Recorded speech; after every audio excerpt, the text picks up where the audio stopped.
여러분 안녕하십니까? 광주 MBC 뉴스데스크입니다.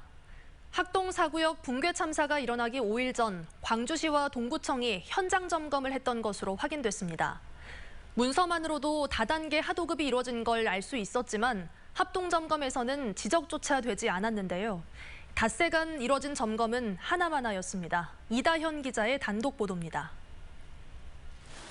광주 붕괴 참사가 나기 닷새 전인 지난 4일, 광주 동구 도시개발과장을 반장으로 광주시와 동구, 외부 전문가 등 8명의 합동 점검반이 재개발 조합을 찾아 현장 점검했습니다. 지난달 31일부터 닷새 동안이나 이루어진 집중 점검은 예산 운영 등 조합 전반을 살핀다는 취지였는데, 특히 계획서에는 붕괴 원인 중 하나로 꼽히는 용역 등 계약의 적법성 여부를 따져 부조리한 상황을 사전에 예방 조치한다고 돼 있습니다. 그러나 점검을 하는 당시에도 불법 재하도급을 통한 철거 공사가 이루어지고 있었지만 합동 점검반은 이를 포착하지 못했습니다. 점검에 나섰던 광주시 공무원은 국토부 매뉴얼엔 재하도급을 조사해야 한다는 내용이 없다며 수사기관이 아니어서 점검에 한계가 있다는 입장입니다. 저희는 그 하도 관계까지는 확인을 할 수가 없어요. 저희가 볼 수 있는 계약 관계는 조합이랑 당사자로 한 계약만 볼 수 있으니까. 하지만 재개발조합이 작성해 지자체에 제출한 자료에는 불법 하도급이 이루어진 정황을 어렵지 않게 찾을 수 있습니다. 성면 해체 작업을 감독한 감리자의 보고서에는 첫 시작부터 완료 보고서까지 해체 작업자가 대인 개발로 돼 있습니다. 실제 조합이 다원 ENC, 지형 ENC 등과 맺은 계약서상 금지 조항인 하도급이 문서에 버젓이 기록돼 있던 겁니다. 이런 가운데 감리의 몫이라는 이유로 불과 200m 떨어진 현장은 한 번도 직접 찾지 않았습니다. 전체적으로 들여다볼 수 있는 유관 부서의 합동이기도 하잖아요. 불법적인 하도급이 있었는지도 파악할 수가 있잖아요. 이런 것들이 가능할 수도 있을 것 같은데 일 안 한 거죠, 제대로. 광주시와 동구의 합동 점검이 무색하게 며칠 지나지 않아 17명의 사상자를 낸 학동 붕괴 참사. 제대로 된 점검이 이루어졌으면 무리한 철거로 인한 사고를 막을 수 있었다는 지적이 나옵니다. MBC 뉴스 이다현입니다. 광주 북구 동전 노래방 관련 확진자가 10명으로 늘었습니다. 광주시에 따르면 오늘 오후 6시 기준으로 광주에서는 확진자 7명이 추가됐고 이 가운데 4명이 동전 노래방 관련으로 분류됐습니다. 이에 따라 동전 노래방 관련 누적 확진자는 10명으로 늘었고 9명은 노래방 이용자, 나머지 1명은 N차 감염으로 분류됐습니다. 한편 경기도 고양시 확진자의 접촉자로 분류돼 진단검사를 받은 개인 택시 기사가 어제 양성 판정을 받음에 따라 방역당국은 재난 문자를 통해 해당 택시 이용자들에게 자진검사를 권유했습니다. 목포 근해에서 조업 중이던 부산 선적 어선들에서 선원들이 무더기로 코로나19 확진 판정을 받았습니다. 전라남도에 따르면 어제 추가로 발생한 코로나19 확진자는 18명으로 이 가운데 16명이 어선 2척에서 발생했습니다. 이들은 지난 1일 부산 남항을 출발해 목포 연안에서 고등어와 오징어잡이 조업을 하고 있었고 부산 확진자의 접촉자가 승선했다는 통보를 받고 검사한 결과 20명 가운데 16명이 양성 판정받았습니다. 여순 사건 특별법안이 오늘 국회 법제사법위원회를 통과했습니다. 국회 법사위는 오늘 전체 회의를 열고 안건으로 상정된 여순 사건 특별법안을 이견 없이 통과시켰습니다. 법안을 대표 발의한 소병철 의원은 여야의 만장일치로 행안위와 법사위를 법안이 통과한 것은 큰 의미가 있다며 특히 야당 의원들의 대승적 결단에 감사의 뜻을 전했습니다. 여순 사건 특별법안은 오는 29일에 열리는 본회의에 상정될 예정입니다.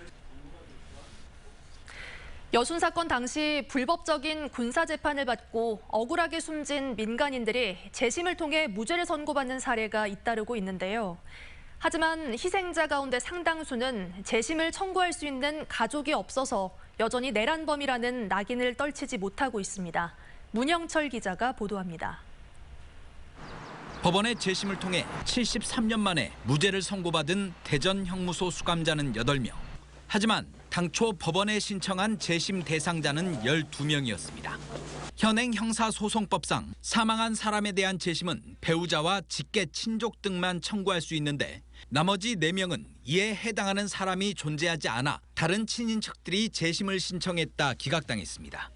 형제간도 없고 뭐 아들도 없고 손자도 없으니까 똑같이 형무소에서 있다가 권력골에서 전부 희생당했는데 재심을 못 할 수 있으니까 참 모르죠. 여순 사건 당시 불법적인 군사 재판을 통해 사형 등을 선고받은 민간인은 2,600여 명. 이 가운데 상당수는 결혼을 하지 않아 배우자와 자녀가 없거나 가족들이 세상을 떠나 재심을 통해 명예를 회복할 수 있는 길이 막혀 있습니다. 같은 상황을 겪어왔던 제주 4.3 유족들의 경우에는 올해 초 특별법 개정으로 이 같은 문제를 해결했습니다. 군사재판 기록이 있거나 수형자 명부에 올라와 있는 희생자들에 대해서는 법무부 장관이 직권으로 재심을 청구할 수 있도록 한 겁니다. 연고자가 없는 분이 한 900명 가까이 됩니다. 국가기관의 재판의 절차가 잘못됐다는 걸 스스로 인정하고 재심을 할 수 있는 길이 있는 거죠. 반면 국회에 발의된 여순 사건 특별법안에는 이 같은 내용이 포함돼 있지 않아 우선 특별법이 제정된 뒤 개정 작업을 통해 보완해야 합니다. 유족들에게 그리고 돌아가신 분들에게 공평하게 이런 기회가 왔으면 하는 그런 간절한 바람이 있습니다. 지역의 오랜 수건이었던 특별법 제정을 눈앞에 두고 있지만 희생자들의 완전한 명예 회복까지는 여전히 갈 길이 멉니다. MBC 뉴스 문형철입니다. 5.18 당시 행방불명자일 가능성이 있는 유골이 발견돼 유전자 확인 작업이 진행됩니다. 5.18 진상규명조사위원회는 어제 해남군 백야리 예비군 훈련장 주변 묘지에서 관이 없는 유골 2골을 발견했고 방위병 등의 진술을 토대로 5.18 행방불명자일 가능성에 무게를 두고 있습니다. 해남에서는 1980년 5월 23일 31사단 93년대 2대대 소속 방위병 중심의 병력이 발포를 했고 이로 인해 3명에서 7명이 숨진 것으로 추정됩니다. 체육부 학생들이 운동만 한다는 말이 옛말이 될 정도로 학교 체육의 모습도 많이 바뀌고 있습니다. 수업 결손을 막기 위해 주말 대회가 정착된 데 이어서 최근엔 일주일에 하루는 훈련 없는 날로 정해 진로와 적성 등 다양한 체험 활동을 하고 있습니다. 보도에 한신구 기자입니다. 6학년 축구부원인 다현이는 오늘 하루 훈련을 쉬는 대신에 일일 선생님이 됐습니다. 축구를 좋아하는 또래 다문화 학생에게 자신이 습득한 기술을 가르쳐주고 있는 겁니다. 드리블 할 때 이게 뒤에 아니고 이렇게 앞으로. 오케이? 인근의 또 다른 학교 축구부원들도 일주일에 하루는 훈련을 하지 않습니다. 대신 그 시간에 진로 상담이나 독서 독후 활동, 평소 부족했던 과목을 보충하는 데 힘씁니다. 평소에 축구 훈련하느라고 공부 소홀히 하는 거 훈련 없는 날 이렇게 하면 공부가 도움이 돼요. 광주의 6개 초등학교 운동부는 올해부터 이렇게 일주일에 하루는 훈련을 하지 않고 독서와 요리, 레크리에이션 등 다양한 체험 활동으로 대체하고 있습니다. 학생들이 운동하는 기계로 머물지 않고 또래 친구들과 더 많이 어울리면서 재미도 찾고 능률도 높여보자는 취지에서입니다.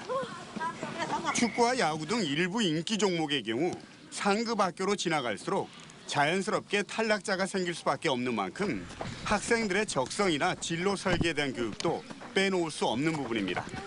다양한 진로 체험을 탐색할 수 있는 기회를 제공하였고요.